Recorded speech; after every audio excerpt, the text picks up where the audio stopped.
Et bien voilà, notre équipage Men Roses qui a participé au trophée Rose des Sables 2012 est de retour. Rappelons que ce raid associe sport et humanitaire avec l'action des enfants du désert. Soirée de retour chez le partenaire Nissam à Orvaux. Alors ça y est, on est rentré, content d'être rentré. On a fait un très très beau voyage. C'était très intense, c'était dur. En fait, c'est vraiment un rallye raid. Donc il faut se lever de très bonne heure le matin.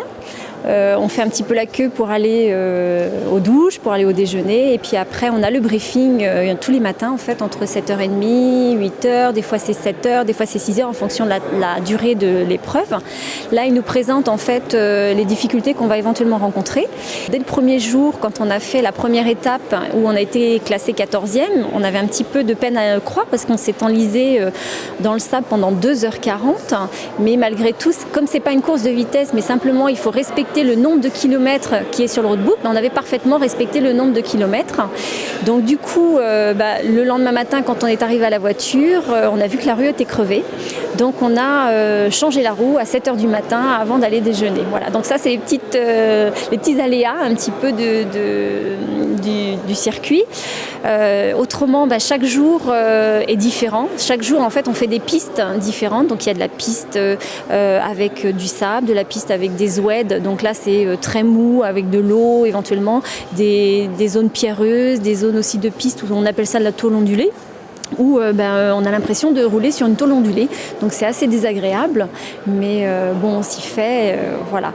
Donc au niveau, on a fait plein de rencontres, donc ça c'est chouette.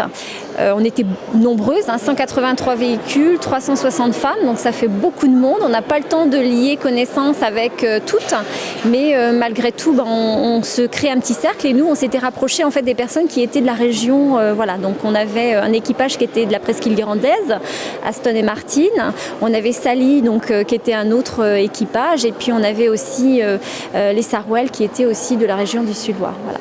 Donc on se retrouvait le soir pour manger, pour débriefer un petit peu, prendre connaissance du futur roadbook pour le lendemain.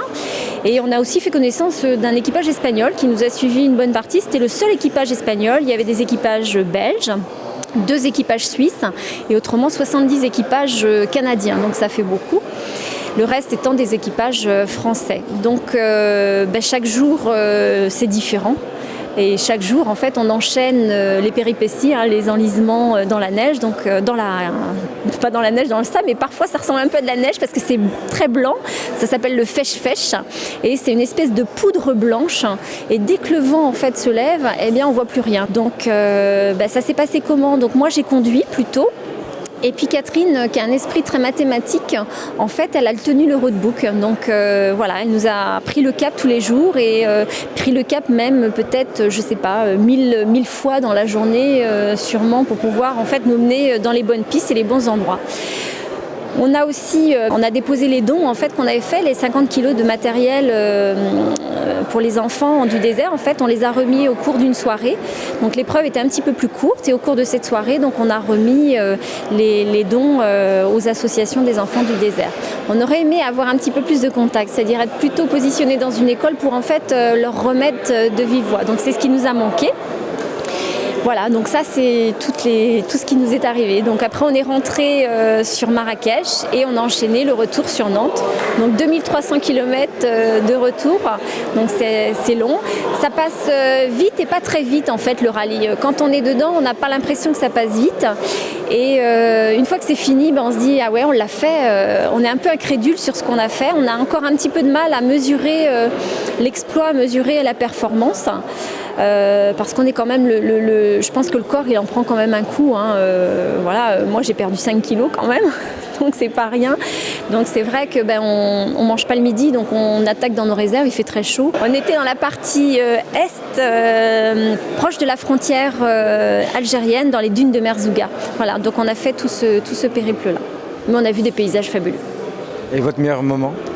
Meilleur moment, c'est le bivouac. En fait, on avait Une épreuve marathon, c'est les 2 derniers jours où là on part le matin et on arrive en fait le lendemain soir. Et le soir, à la nuit tombée, il est interdit de rouler sous peine de pénalité en fait. Donc on a décidé de s'arrêter à un endroit et là d'autres équipages arrivaient et on a bien pensé qu'on allait faire en fait équipe tous ensemble. Et puis finalement les filles sont reparties, donc nous on a jugé peut-être mieux de continuer un peu, de les suivre pour éviter de rester 3 en fait dans un endroit où pas forcément très sûr. Et puis là, on s'est vite rendu compte qu'on était dans le sable, qu'on n'y voyait vraiment rien, hein. Malgré les phares, en fait, on voit pas trop les pistes. Donc on a vu un équipage qui s'est arrêté et nous, on a décidé de s'arrêter avec. Et là, on a bien eu raison parce qu'on était avec des Suisses qui avaient emmené un gros tas de bois. Donc on a creusé, on a fait un énorme feu, on a mis tous les 4x4 en rond, on a mangé autour du feu, donc on a mis tout en commun et là on a même les équipes de médecins et des mécaniciens pistes qui sont venus nous rejoindre et donc on a fait la fête, on a dansé sur le sable et puis on a dormi à la Belle Étoile, on s'est couché de bonne heure parce qu'en fait le lendemain on voulait repartir dès l'aube, hein, c'est-à-dire sur les cours de 6 heures. Donc on s'est réveillé de bonne heure et on a attaqué en fait la dernière partie du marathon et on a bien fait parce qu'on a fini 31e sur cette partie-là, donc on était extrêmement contente. Et place finale? Place finale, alors on est en pourparlers parce qu'on n'est pas trop, on comprend pas trop en fait le calcul. Donc il y a une épreuve en fait qui n'a pas été calculée correctement. Donc on a fini 101e, mais je pense qu'on est en finissant 31e au niveau du marathon, on aurait dû remonter un petit peu plus dans le classement général. Rappelons que Men & Roses accompagne l'association Agir contre la maladie qui collecte des fonds pour acquérir du matériel anti-loisirs.